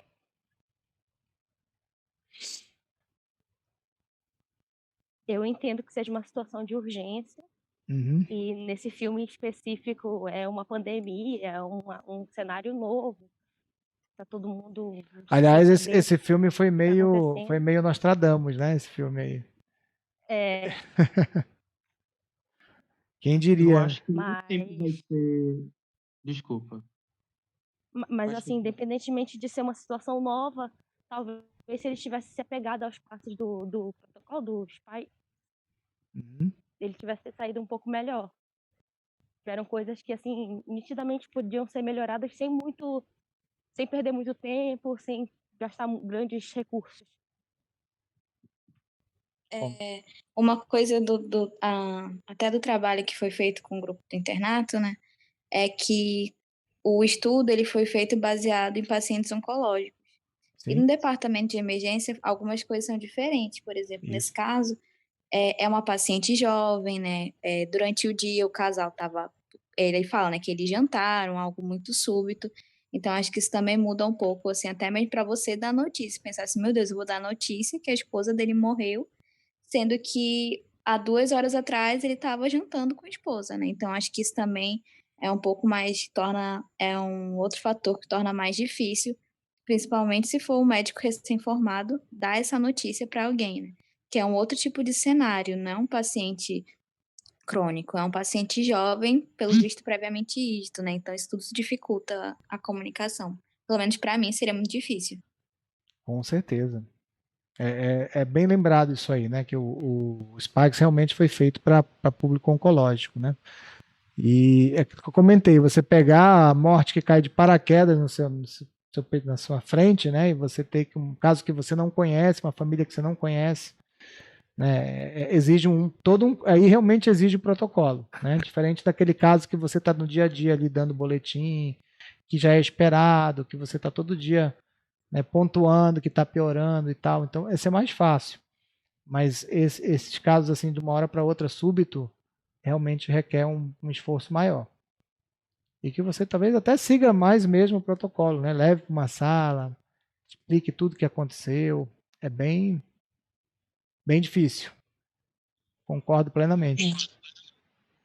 Então, gente, é muito difícil isso, né? Assim, até para a gente julgar o colega médico, não é, Anfremon? Sim, É muito difícil isso, porque a gente não é uma máquina, né?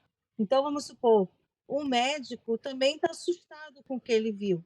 Chegou um paciente sem diagnóstico, né? Chegou um paciente jovem sem diagnóstico que não respondeu a nenhuma medida de suporte imediato. Ele não era um recém-formado, né? Aparentemente, né? Então, uhum, vamos entender que era um médico experiente que não sabia o que o paciente tem, né? Então, assim, ele não sabia dizer qual foi o motivo desse óbito, né? A única coisa que ele podia dizer é isso: fizemos de tudo, né? Assim, fizemos de tudo. E ela não respondeu em nenhum momento. E uma coisa que é importante é que o médico também sofre, né, Anfremon? sim. O nível de frustração que esse médico foi para essa conversa, que ele teve que dar na hora, é muito alto, não é? Então, Eu tava, uma eu coisa que eu tava, quero tava pensando em você, Adriana, dando notícia de óbito de criança. Tu imagina?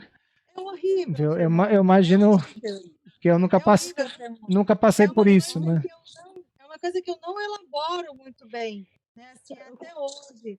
E eu Uhum. também fujo disso, né? Porque é muito ruim.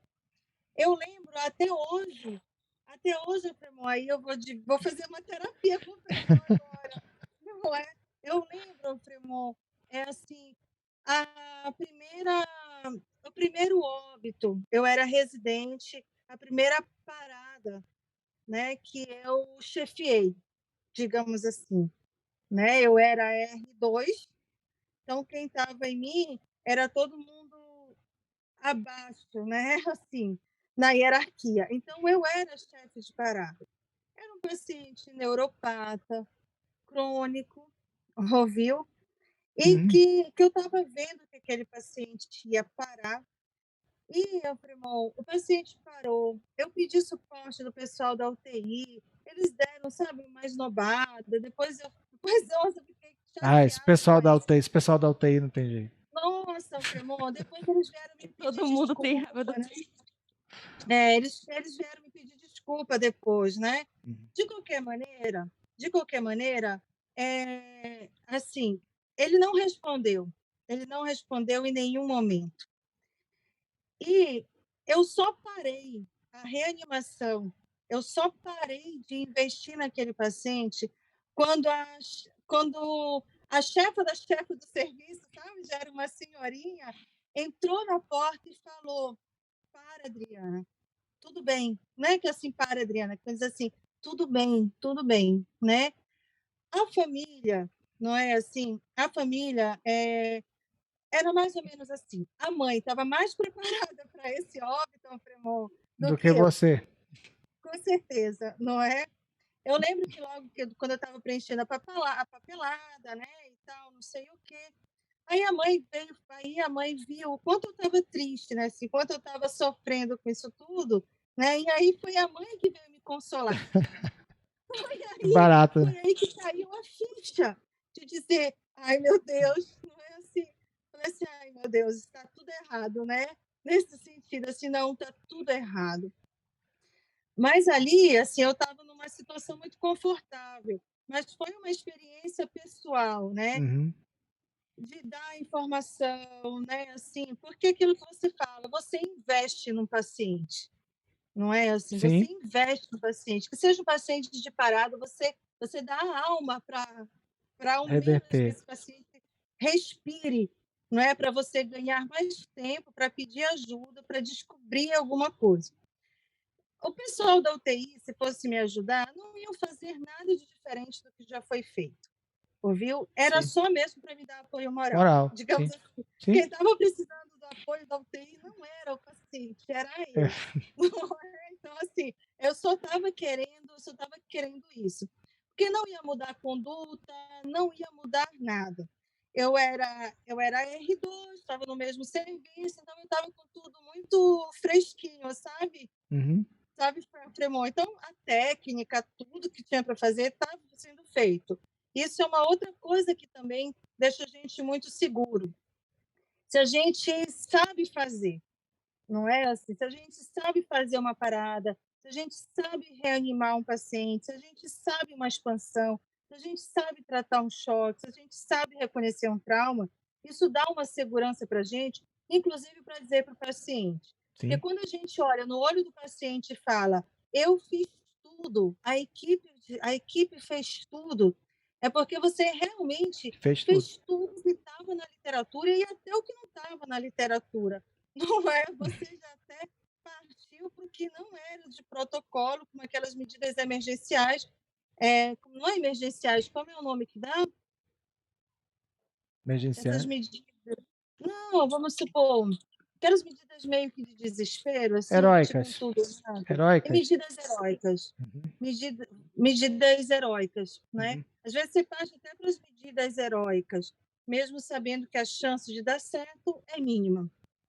Sim. E isso, gente, a aula de hoje ela é importante para a gente começar a repensar, a treinar, e mais do que isso, a gente treinar um pouquinho o coração, não é? A gente se ver fazendo naquela situação, entender que a gente pode errar a condução, não é, Fremon? Sim. Às vezes a gente começa dando uma má notícia, a gente percebe que aquilo não está indo para o caminho que deveria ir, e a gente precisa, na mesma hora, repensar a nossa atitude, o que a gente está fazendo, repensar tudo que a gente falou, não é? Até pedir desculpa para o paciente, não é? Assim, olha, Sim. desculpa, não é? Porque eu também estou exausto, não é, Fremont? Dizer Sim. assim, eu também estou exausto, né? Eu também fiquei muito triste, mas assim, eu não sou parente dele, não é assim? Vocês são as pessoas mais importantes nesse momento.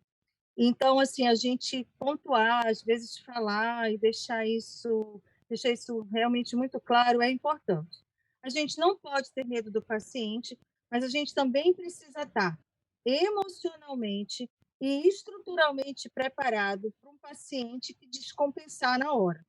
Paciente, né, João Fremont, que vai Sim. querer te bater, que vai fazer Sim. um escândalo, por melhor que você seja, por melhor que seja a técnica perfeita, ela não vai funcionar 100% igual para todo mundo, não é, Fremont? Com certeza.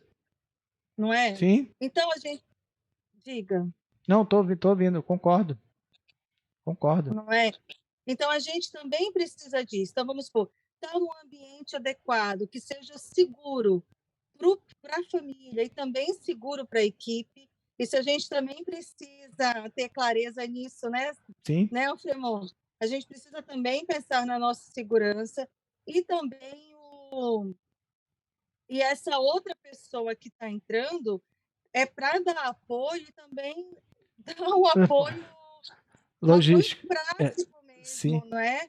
Assim, um apoio prático. E a gente precisa estar preparado para não revidar, não exatamente. é? Assim, se o paciente vem para cima de você, você se defende, E né? sai, Também e não vai sai, deixar de e sai, e sai de perto, né? Você se defende, Sai sai de de perto, perto, você não vai devolver, é claro. Sim. não é? Sim, Você não vai dizer, você está pensando que você é o quê?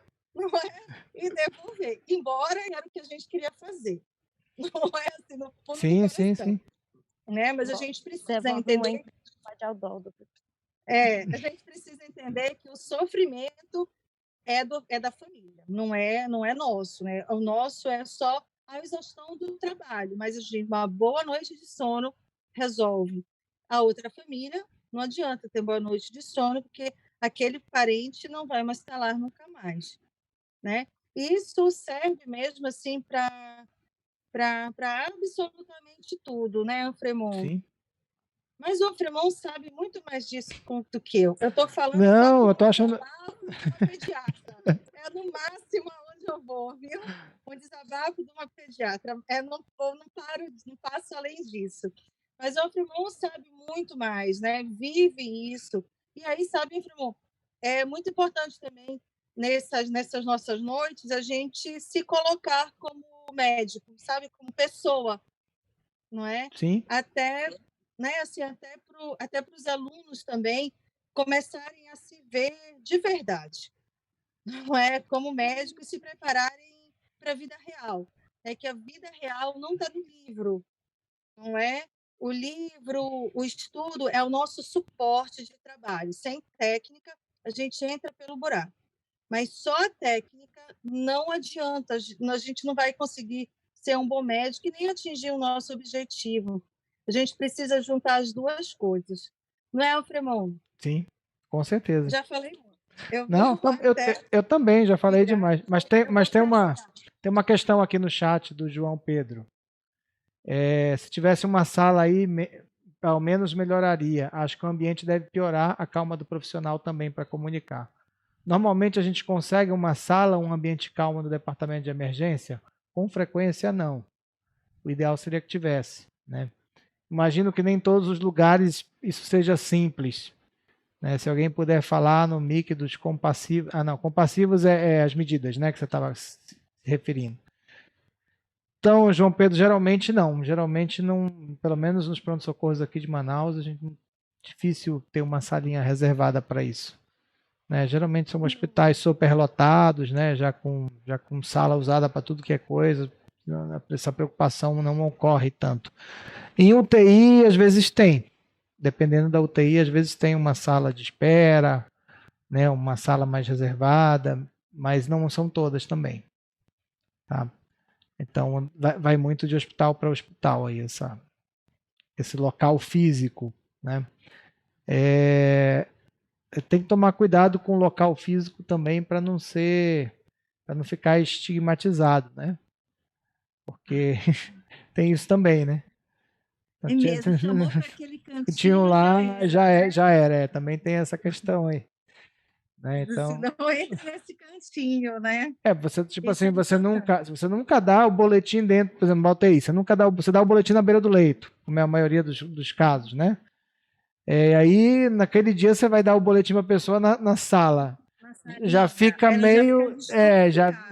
Pessoa, eu não estou gostando disso. a pessoa já né? sabe, olha, se foi para a sala é porque não está. Já era. Não né? está bem. Então, Já rola um boato. Olha, ele vai falar com você naquela sala e pronto. Não é? Então Irmão, deixa eu agora te perguntar uma coisa. Sim. Parece coisa de quando a gente é criança, né? Sua mãe vai conversar com você, a pessoa já fica nervosa. Naquele cantinho, né? Fremon, deixa eu te perguntar uma coisa agora, eu vou te perguntar de verdade. Sabe uma coisa assim que me incomoda, não é?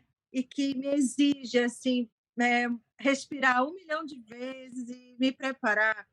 É quando o paciente que vai estar lá, né? O acompanhante é aquele paciente, aquele que nunca acompanhou o paciente. Sabe? Aquele que está lá, que ele nunca acompanhou, ele não faz a mínima ideia do que aquele parente tinha, não sabe da história médica dele, assim, de como é que foi todo o trajeto, né, Aham. desse paciente, e ele vai ser agora O a tua porta-voz. referência. Esse vai ser o porta-voz da família. E a família está acuada, ela está triste e acaba deixando, não é assim, uma outra pessoa que estava completamente fora desse processo entrar. Como é que é a sua experiência em relação a isso? Como é que você lida com isso? Você fala assim, quando você conhece a família, né? No caso, você conhece. Isso. Aí naquele dia veio um cara diferente que veio só cumprir tabela. É isso? Mas ele quer fazer confusão, porque ele quer, como é que eu posso falar? Ele quer mostrar serviço para a família. E às vezes a família tá lá, mas aí a família silencia. Mas assim, aquela história, né? Se a família delegou para ele essa função, é porque confia. E se a família silencia, ela passou o bastão pro cara.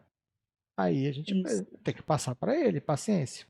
É Agora, ele. agora eu já tive casos de que assim, a família mandou um vizinho para receber o boletim. E aí o doente morreu, tipo assim, 10 minutos antes da visita, não deu para.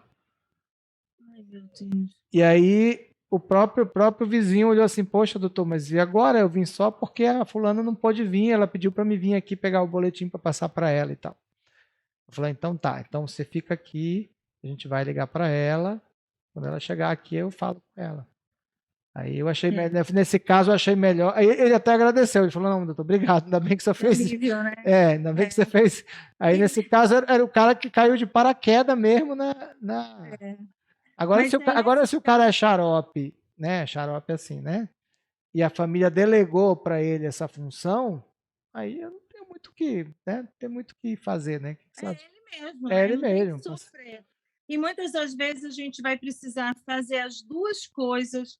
Tudo que a gente fez com um, a gente vai precisar, às vezes, fazer com um outro parente, Sim. não é? Às vezes Isso, né? Às vezes você vai ter que, vamos supor, fazer a comunicação para várias pessoas da família, não é? Não é? Em Isso. momentos diferentes, e aí a gente tem que estar muito tranquilo, né? Muito seguro, e aquilo que Deve você ser bem falou. desgastante, né? É desgastante. E cada um reage de uma maneira. Por exemplo, E a gente vivendo tudo isso. esse marido aí do filme, ele tinha uma negação, né? Então é uma forma de abordar. Ele quando a gente estuda isso, a gente diz assim, é meio duro falar, mas assim, você tem que matar o morto várias vezes.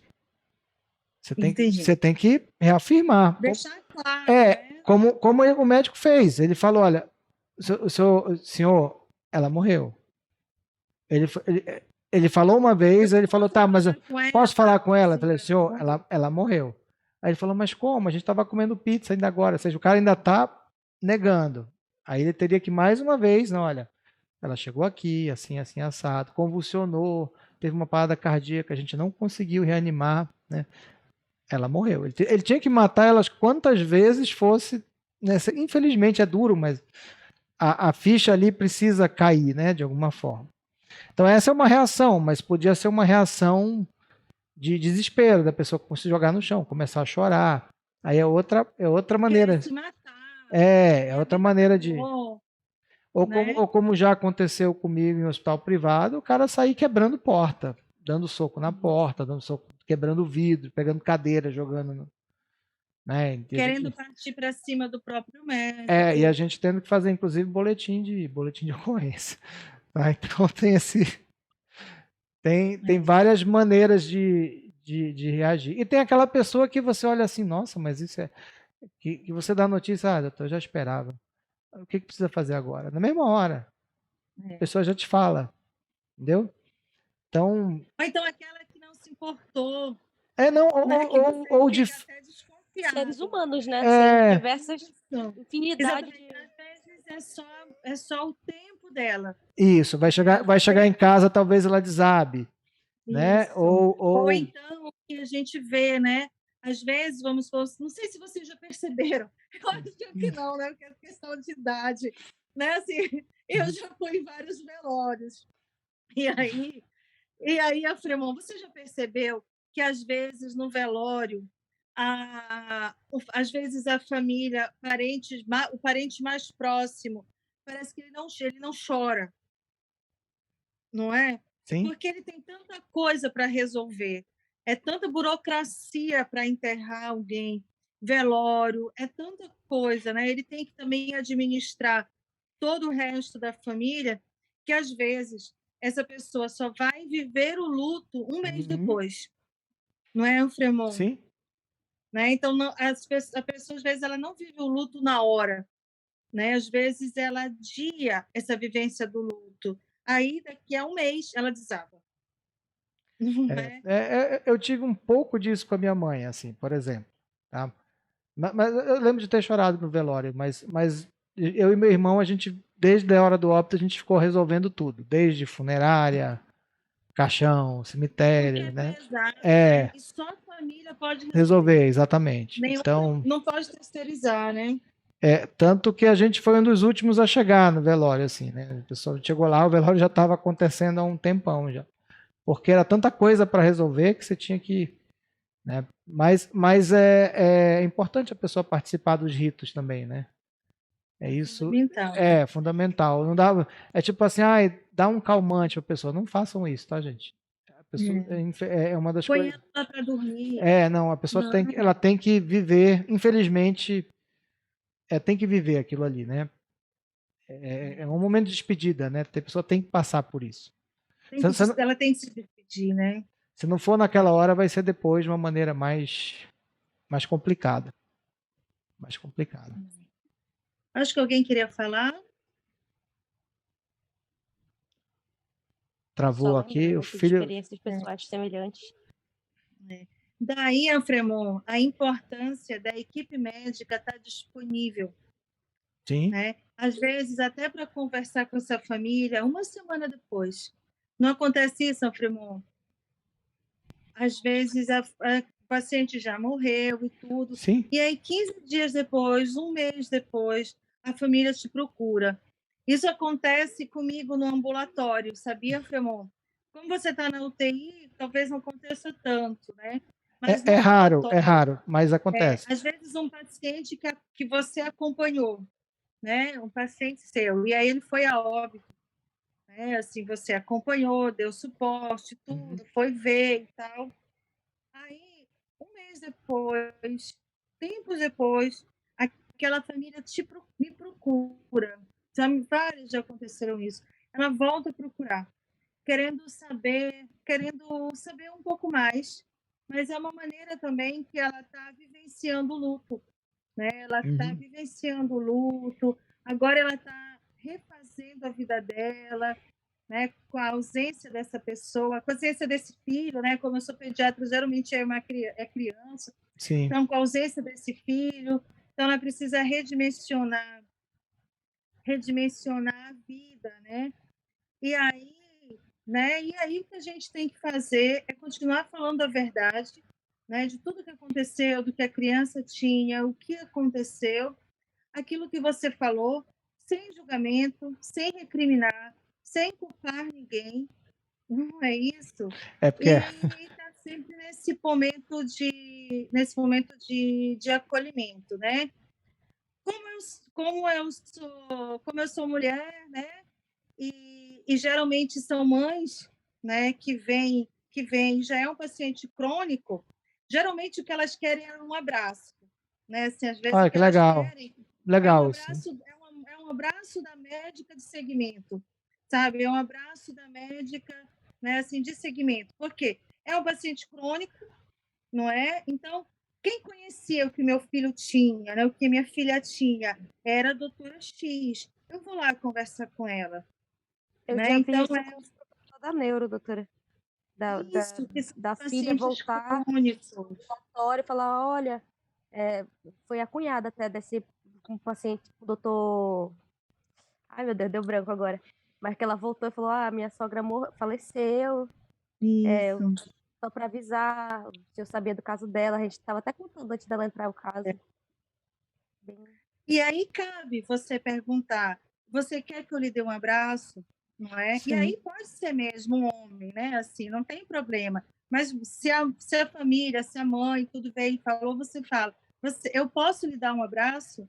Não é assim? Você quer que eu lhe dê um abraço? Porque ali a gente está acompanhando o luto. Sim. Não é assim? A gente assim, está ajudando essa família a viver esse luto que te procurou. Diferente da comunicação de má notícias. Mas entender que isso tudo faz parte, que isso tudo é um processo do luto. E a mesma técnica de não recriminar, de ter um ambiente acolhedor, de tirar a mesa, porque é um ser humano, né, que está te pedindo ajuda. Está te pedindo ajuda para viver um luto. Não é? E aí não cabe você sentir pena da mãe, sentir pena da família. Ai, tadinho, não sei o quê. Você pode até chorar, você pode até se emocionar, não tem problema nisso. Porém, porque você se emocionou, mas sabendo do seu papel, né? Mas não foi sua filha que morreu. A gente tem que ter essa clareza, né, Fremont? Sim. Não foi sua filha que morreu. Então, não venha querer fazer drama, porque quem está sofrendo não é o médico, quem está sofrendo é aquela mãe, não é o Fremont. Sim. Né? Com certeza. Então, a gente também precisa ter clareza desses limites. Teve uma que faleceu e tinha um outro filho. Foi bem bonito, Fremont, assim, ela tinha um outro filho, né? E aí a filha mais velha acabou falecendo. Aí, depois de um tempo, ela foi lá, só marcou, disse assim, doutora, eu posso ir lá para quando a gente conversar? Eu digo, claro, não sei o quê. Aí ficou só eu e ela, né? Não teve aluno comigo, não é? Ficou só eu e ela, né? Tirei as cadeiras, coloquei a cadeira pertinho da cadeira dela, né? E não atrás da mesa, para ela ficar tranquila e tudo, né? E aí, era aniversário do outro filho, né? Então, naquele dia, e ela ainda estava vivendo o luto da filha que morreu, né? E aí foi preciso lembrar para ela que o filho também estava de luto, não é? E que ele não podia perder a irmã e também a mãe. Sim. Não é? Né? Sim. Então, ela precisava agora se colocar no lugar de mãe, né? E entender que o filho dela o outro precisa de assistência, e né? precisava dela também. Sim. Não é? E que ela precisava dividir o luto com o filho. E isso é muito importante, né? Mas isso foi porque eu só tive abertura para falar porque ela falou primeiro, ela abriu, não é? E aí disse assim, olha, vai lá, compra um bolo, compra uns salgadinhos, não é? E canta um belo de parabéns, porque essa outra criança, não é? Também tá... E aí ele perdeu, então, a irmã e a mãe, não é? Basta um luto. E divida o luto com seu filho menor, né? Porque ele já sabe, não tem o que enganar. Não tem como. Não é? Então é isso que eu estou querendo falar para vocês. Que toda essa técnica da má notícia, ela serve não só para o pronto-socorro, não só para o paciente oncológico, mas serve também para qualquer momento. Né? Assim, é o acolhimento do sofrimento do outro. Para a vida, né? Da vida, Fremont. E lembrar sempre que quem está sofrendo é o outro. Eu posso ficar triste, eu posso até chorar, mas é o outro. Mas o sofrimento do outro é só dele, né? E é muito maior do que o meu, né? Muito maior do que o médico que está atendendo, não é? Sim. Serve inclusive para término de relacionamento também, né? Para quem exatamente. É um luto, né? Não deixa de ser um luto, né? Mas se você quer terminar bem. Sim, claro. Porque se você quer que a outra pessoa sofra... Aí faz tudo errado. Faz igual no filme. Ao contrário da aula de hoje, né? Faz igual no filme, o cara fica traumatizado. Mas esse é o pior. É um paciente rígido, jovem, sem comorbidade, que passa mal em casa, vai para o pronto-socorro e morre. E morre. Em 10 minutos ele está morto. Sim. É muito difícil o paciente aceitar. Não é? E o Muito. médico tem que entender isso, porque nem o médico aceitou. Nem o médico achou que estava tudo bem, achou que estava normal. Por isso que ele quis a autópsia, quis pedir exame, quis pedir um monte de coisa, porque o médico não entendeu o que aconteceu com o paciente. Não é, Anfimon? Sim. Ali Ficou os aquela dois coisa. estavam Eu precisando não de sei. ajuda, né? Os dois estavam sofrendo naquela situação, mas cada um reagiu de uma maneira.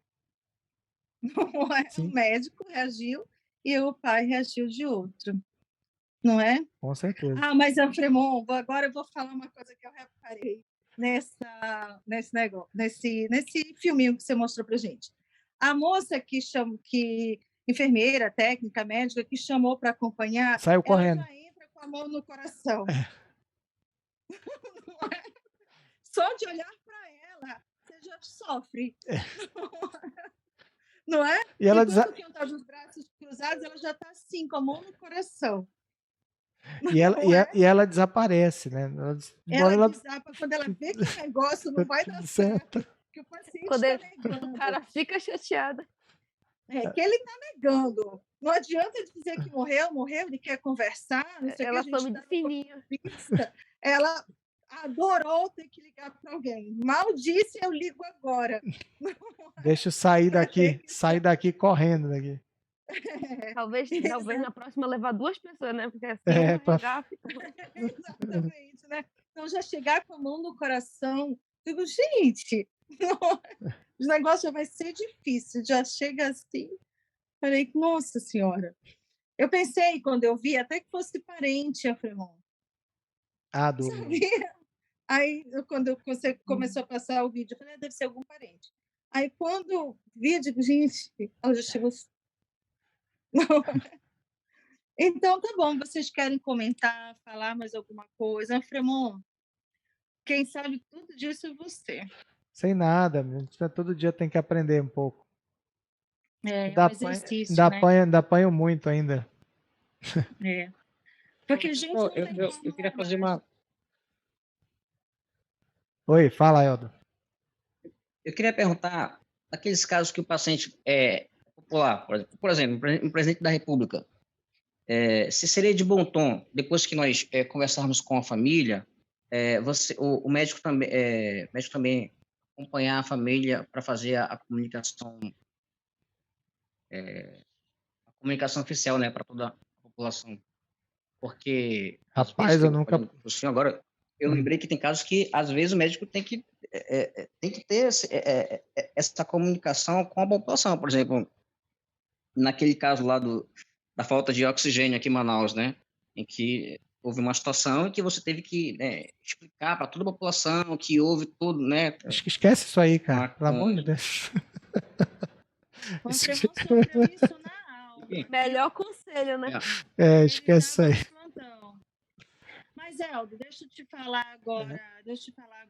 Eu nunca tive caso de presidenciável assim, não, mas alguns VIPs de vez em quando internam e às vezes você tem que dar notícia para 15 pessoas, né? 20 pessoas. Para assessor de imprensa.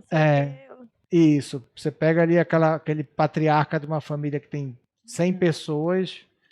Eu sei porque a minha é assim, né? Então, quando minha avó internou no hospital, nossa, tinha 50 pessoas. Mas isso é muito importante. Áudio, assim, no design, sai passando. Mas isso é muito importante, vamos supor, a família da Uton. E a família, né, Anfremon, é a primeira que precisa saber, né? Sim, claro. Então, primeiro a família. E vamos supor, aí depois da família vem um assessor de imprensa. É importante você perguntar da família, né?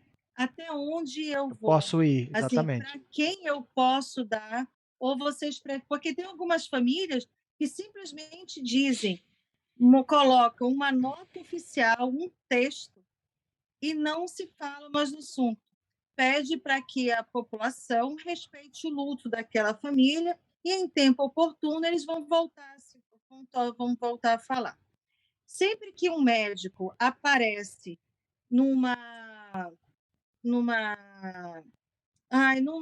numa aparição pública, não é? Para dar uma notícia ruim, é com autorização e pedido pessoal da família, né? Assim, Sim. e não é, olha, o dono do hospital que mandou o médico plantonista ir. Ele pode até ir, mas vai ficar calado do início ao final, né? Assim, ele só se pronuncia com autorização ou não da família. E vamos supor, o dono do hospital disse: olha, mas aí, doutor Fremont, você vai ter que falar. O que é a primeira coisa que o doutor Fremont vai fazer? Perguntar da família. Fulano de tal pediu para que eu falasse. Eu posso falar, não é? Até o que eu posso falar? O que você gostaria que eu dissesse para a rádio, para a televisão e tudo, né? Porque o nosso compromisso é com a família, em primeiro lugar, com a família do paciente. Sim. Não é, Sim. Fremont? Exatamente isso. Eu acho que quem define para onde que vai a informação é a família. Agora eu vou trazer um caso, assim, uma situação mais complicada, que com certeza a Adriana vive também, mas para vocês que vão formar em breve, tá? A gente tem um problema muito complicado com os colegas médicos, tá? Então, às vezes, interna alguém muito importante e você está tomando conta dessa. Importante, assim, muito conhecida da sociedade, né? Uma pessoa que tem muitos. Popular, que ou que é muito conhecida de várias pessoas, sabe? Então, recentemente eu tive um caso desses. E aí começa a te ligar colegas médicos, querendo saber do caso daquela pessoa. E isso é extremamente complicado, porque às vezes são amigos seus de turma, são amigos, né? E assim, na verdade, às vezes você não tem direito de dar a informação daquela pessoa, né? E é complicado você sair dando informação para colega, porque você não sabe para quem que ele vai passar aquilo ali. Às vezes ele passa, por exemplo, para a vizinha, aí a vizinha da família diz: olha, o doutor falou tal coisa para o outro doutor, e é coisa que a família nem está sabendo ainda, né? Ou seja, a vizinha soube primeiro porque você falou para outro médico que perguntou para você. Então, assim, uma coisa que a gente tem que treinar, e eu já falo isso para vocês não me pedirem esse tipo de informação, tá? Quando tiver. E o hospital pode ser até processado pode, por isso, porque né? tá, Porque né? vazou informações sigilosas do paciente. Sim, exatamente. Muito bem lembrado. Até porque é uma prática comum assim, entre os colegas. Já você pode ver, sei lá, um raio-x do fulano de tal que está aí tá no sistema do hospital X, eu estou aqui no Y. Você pode mandar para mim os dados.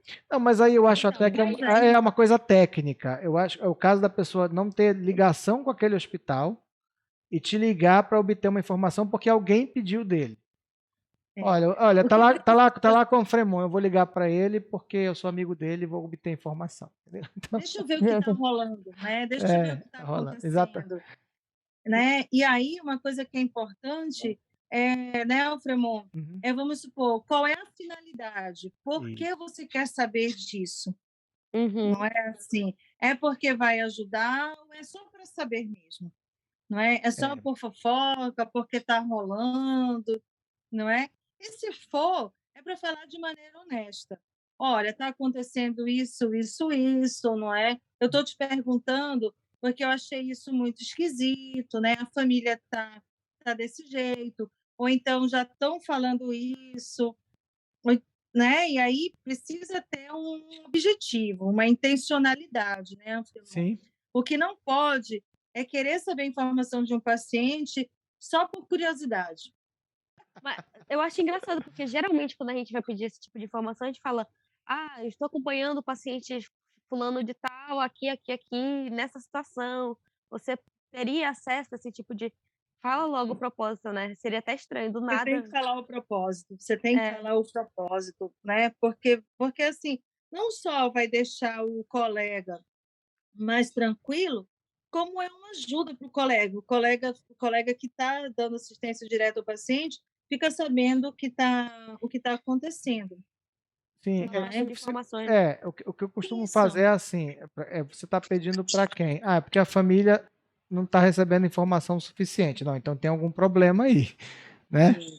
né? Então, se não está recebendo informação suficiente, vamos resolver. Mas deixa eu conversar com a família isso aqui.